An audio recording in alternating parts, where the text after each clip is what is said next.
நண்பர்கள் அனைவருக்கும் வணக்கம். எல்லா நபர்களும் இன்றைக்கி எதிர்பார்த்தோம் மைவி த்ரெட்ஸில் ஏதாச்சும் ஒரு நல்ல தகவல் கிடைக்கும் அப்படின்னு சொல்லிட்டு.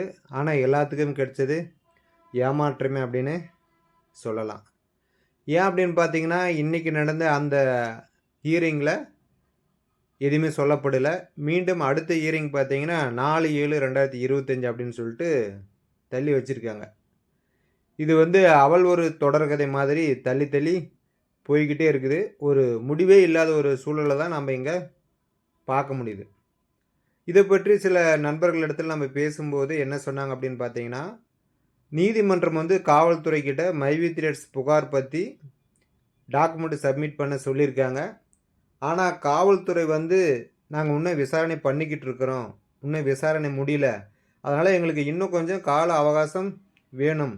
அப்படி கால அவகாசம் கொடுத்தா மட்டும்தான் நாங்கள் முழுமையாக விசாரித்து அதற்கு உண்டான டாக்குமெண்ட்டை எங்களால் கோர்ட்டில் சப்மிட் பண்ண முடியும் அப்படின்ற மாதிரி சொல்லியிருக்காங்க. அதுக்காக தான் இந்த ஹியரிங்கு தள்ளி தள்ளி போகுது அப்படின்ற மாதிரி சொல்லியிருக்காங்க. சரி, அப்படியாச்சும் தள்ளி போன இந்த 2 நாள் ஹியரிங்கில் விசாரித்து ஏதாச்சும் நீதிமன்றத்தில் சப்மிட் பண்ணுவாங்களா அப்படின்னு பார்த்தா அதுக்குமே கால அவகாசம் இல்லை அப்படின்ற மாதிரி சொல்கிறாங்க. இன்னும் கொஞ்சம் 4-5 வாய்தா போகிறதுக்கான வாய்ப்புகள் இருக்குது அப்படின்ற மாதிரியும் சில நண்பர்கள் சொல்கிறாங்க.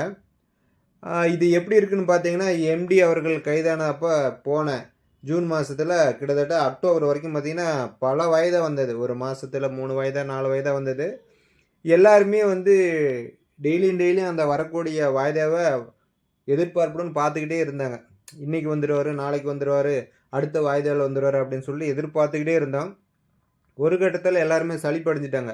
அவர் எப்போ வராரோ வரட்டும் போடா பார்த்துக்கலாம் அப்படின்னு சொல்கிற மாதிரி. அந்த மாதிரி யாருமே எதிர்பார்க்காத நேரத்தில் அவருக்கு அக்டோபர் மாதம் பெயில் கிடச்சி வெளியில் வந்தார். அந்த மாதிரி இப்போ மைவி த்ரெட்ஸ் கேஸுமே பார்த்தீங்கன்னா ஈரங்கின்னு 1.5 வருஷமாக போய்கிட்டே இருக்குது. நிறைய நபர்கள் அதை தெரிஞ்சுக்கணும் அப்படின்ற கூட நினைக்கிறதில்ல. எப்பயோ வரப்போ வரட்டும்பா, போட்ட பணம் கிணத்துல போட்ட கல் மாதிரி இருக்குது, எப்பயோ கொடுக்குறப்போ கொடுக்கட்டும், தேவையில்லாத எதுக்கு அதை நினச்சி டெய்லியும் நான் டென்ஷன் ஆகணும், பிபி சுகர்லாம் ஏறுது அப்படின்ற மாதிரி மனநிலைக்கு போயிட்டாங்க.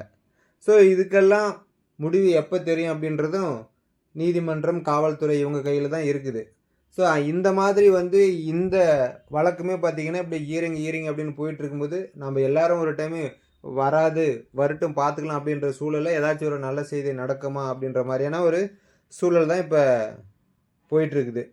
அதே மாதிரி நிறைய நபர்கள் சும்மா ஏன் சார் நிறைய நபர்கள் வீடியோ போட்டு எல்லா உறுப்பினர்களையும் டார்ச்சர் பண்ணுறீங்க அப்படின்ற மாதிரி கொஸ்டினும் இருக்குது.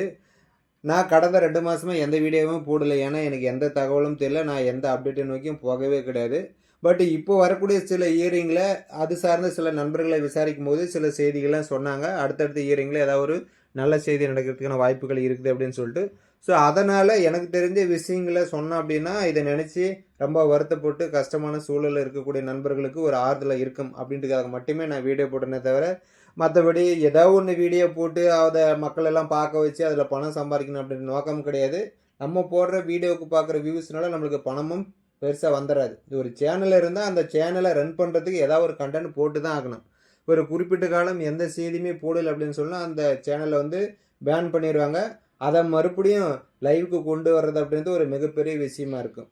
அதுக்கப்புறம் நம்ம மைவி த்ரெட்ஸில் ஒரு நல்லதே நடந்தால் கூட அது சார்ந்த விஷயங்களை மக்கள்கிட்ட சொல்லணுன்னா கூட முடியாது, சேனல் இருந்து தான் சொல்ல முடியும். அதனால் உங்களுக்கு வீடியோ போட்டு உங்களை போர் அடிக்கிறது நோக்கம் கிடையாது. இந்த சேனலையும் லைவில் வச்சுருக்கணும், கிடைக்கக்கூடிய சில செய்திகளும் நல்லதாக பாசிட்டிவாக இருந்தால் உங்களுக்கு சொல்லணும் அப்படின்ற அடிப்படையில் மட்டுமே வீடியோ போடுறேன் அப்படின்றத சொல்லிக்கிறேன். எனக்கு அப்டேட்டு கிடைக்கலனா கூட எப்பவும் போல் இன்றொரு தகவலில் சில கருத்துக்கள் சொல்லுவேன். அது எனக்கு பிடிச்சிது. உங்களுக்கு விருப்பம் இருந்தால் பாருங்கள், இல்லையா உங்கள் வேலை என்னவோ அதை நீங்கள் பார்க்கலாம். மீண்டும் அடுத்த ஒரு தகவலுடன் உங்களை சந்திக்கிறேன். நன்றி, வணக்கம்.